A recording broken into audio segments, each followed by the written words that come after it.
Rob and Eve. And it's your girl, Lady T. So we are coming back after our 2-week hiatus.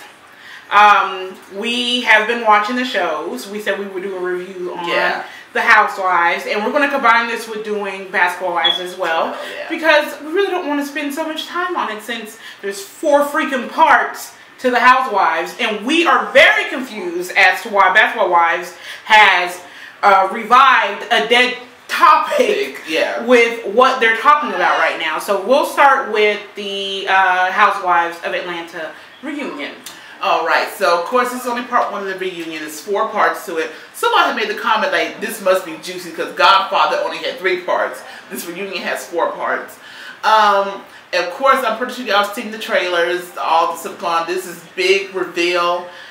Apparently, from what we're gathering, it came from Phaedra. It had to come from Phaedra. So we are so like, when I tell you, it seems like every cast member has been affected by this revelation, including Andy. I remember after the reunion was shot, he Snapchat or tweeted, sent a video, like a video on one of his social medias. Just like he looked so physically drained, and he was like, "We just finished taping the reunion, and when I tell you, something came out, and it was mind-blowing to everybody." So I am so ready to skip to part 4 because we already know it's not going to come out to part 4. We're going to have to wait 3 more weeks. I'm kind of anxious. I'm more nervous than anything because I like Phaedra. I like Phaedra. And I feel like this is going to be something that's going to make people hate her. And I hope it's... I don't want to Nene her. You guys know how much I stand for Nene, and I kind of like am not that much of a Nene fan anymore, so I hope when Nene comes back next season that she revives what I feel for her. Yeah, the love. But I feel like Phaedra is going to reveal something that's going to be terrible. And I like she said, I love Phaedra. I just hope it's nothing that's going to make me look at her differently, because I feel like... I think it is, because she made my girl cry, and I love Portia. Yeah. So I just like that relationship, so I just hope that it was nothing that happened that ruined that relationship. And from looking at their Instagram pages, because they were friends, like they would do stuff together and hang out together, and I have noticed that Portia doesn't include Phaedra in a lot of stuff on her Instagram since that reunion. And I haven't checked to see if they've unfollowed each other or not. I'm going to check that in a minute. But so yeah, for the episode yesterday, they came on. Well, it came on Sunday. Everybody looked okay. I really didn't like Kenya's look. I didn't like her hair. Yeah. I'm sick of Cynthia and that big book. I don't like it. Did you like her the way everyone looked? Yeah. Cynthia, I didn't like her hair.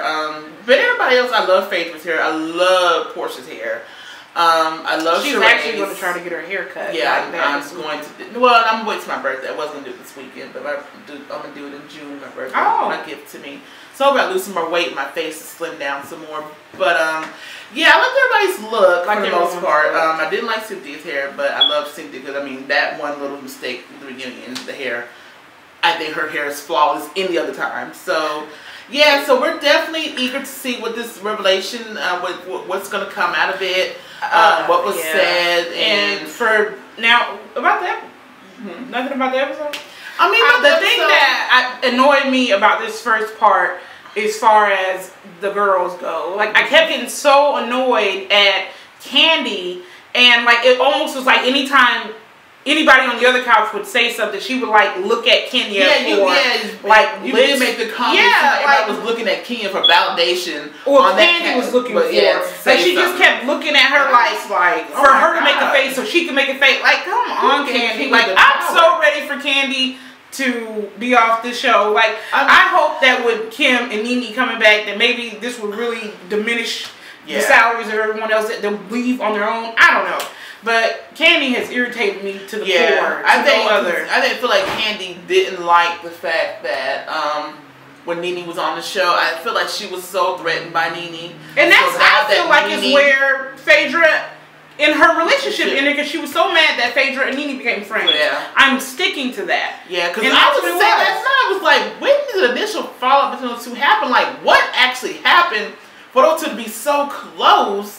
To be like this now, and it's just like it's just amazing how stuff can just diminish a friendship. Yeah. So we'll definitely be doing a video next week after we watch part 2 of the reunion. But as far as it, wasn't too much juice going on. Yeah, not really a lot. It was kind of cranking up at the end and then it cut off because they and then the way they attacked Portia, like I can like I'm sick of the anger thing, guys. Like I really am, because like someone brought up the comment that Andy had read from one of the people that wrote in about that Kandi has threatened several people. Kandi has been in several altercations where they were able to hold her back from being able to attack someone. Several. So, are you getting, I mean, you got the same, the difference between you and Portia is Portia was able to get to the people before you were. Exactly. Period. That's the only difference. So, I don't like that. And as much as people want to sit here and say, oh, you can talk all you want, you don't have to get physical. Okay, but you can't provoke people either. Yeah. There is such thing as is a big provoker, because for her to sit there and say that she doesn't provoke people, she has provoked so many situations that it's ridiculous, and I feel like no one is really digging at her and calling her out on that. Like that whole reunion when she put that thing in Portia's face, like you do stuff to trigger people and to piss people off, and then when they react, oh my god, like Portia said, you play victim. You throw your rock and you hide your hands. God, I just and then almost, oh god, that person's crazy or she's not going to, come on, everybody has an anger issue. Everybody has a trigger. Yeah. Everybody. Just like Pooh Bear. Who's Pooh Bear?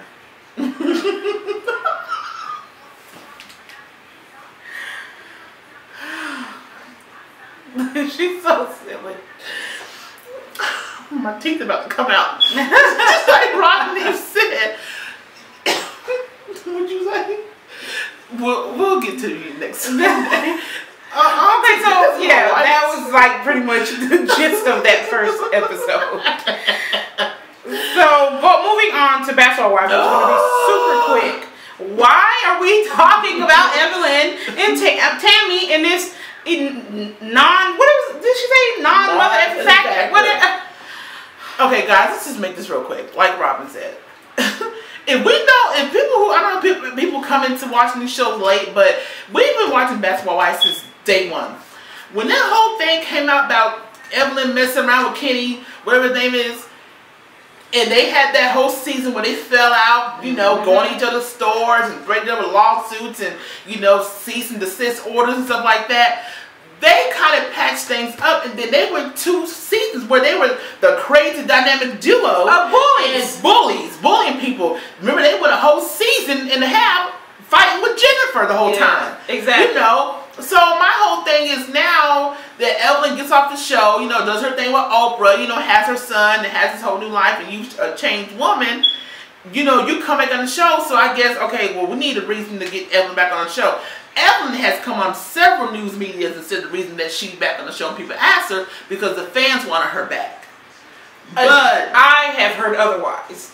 I've heard that her show on OWN is not doing well. And she's hopped back on board on the money train. Yeah. That's what I've heard. That's what I think that's the real reason. I just hope that this beef that they done concocted ends and we move on to something new, which I feel like that's going to happen. Because from looking at the previews, it looks to me like towards maybe the middle end, they bring Brandy back.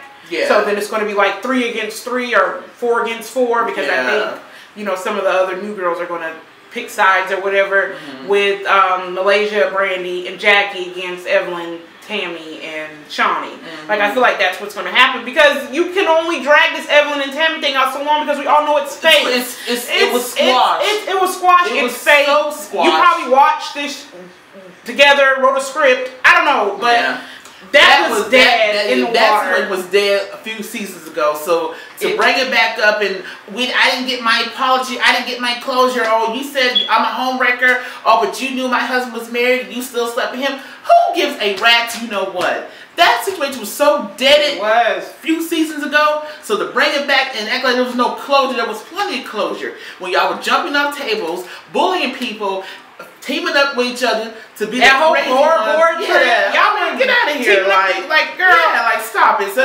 Shawnee, good job, honey, but try again. So that happened, and then just real quick, the Jackie and her daughter thing that had came up real quick. Why Jackie was mad at Evelyn, like, girl, You were mad because she donated to your daughter when you clearly didn't give her money? Because even if your daughter didn't ask you for help, you saw the GoFundMe, you could have squashed it then and just donated all the money and showed it and put a little nice message and then did it that way. Like, there's millions of ways you could have handled that. Don't get mad at other people for donating. Because apparently, after the episode aired yesterday, her daughter tweeted stuff and was defending Evelyn, and like she said, I mean, you got mad because Evelyn helped me out amongst other people. I think Tammy even donated. You didn't come at Tammy, and Matt Barnes donated the whole amount. You didn't come at Matt Barnes. So again, I think that was just a pull into a storyline because you see the situation was dead as soon Evelyn said what she had to say, and then Jackie always comes with, because I figured that was what it was. Because I knew that she wouldn't do that. And I figured, she probably, she got a new son now. And, she related to my grandson, this and that. That always happens with Jackie. You come up, you gonna be this big bad wolf and come and blow the house down. Then when the situation comes on the forefront, I thought that's what it was. I didn't think it was that malicious. I didn't think it was not that you were being mean or vindictive. You always do that with everybody. So of course that situation happened in 10 seconds. And that y'all were done with it. Like, you were really gonna whoop Evelyn's behind. Like, get the heck out of here. But your daughter has come once again to say that you have not been the grandmother that you portray to be. So, exactly. You need to start checking your daughter instead of checking your homegirls. Exactly. If that's false what your daughter's saying. So, anyway, so we'll be back next week with the part 2 of Atlanta Housewives and the next episode of Script Writing at its Best. If it's worth us doing a video. Oh yeah, because we done got to the point now. Yeah, if it ain't good, we're not going to too much. I know it's reality TV, but it's just too far-fetched now. A lot. But anyway, so we'll be back next week with the review. That's why we're not doing videos on Love and Hip Hop no more. That's too much.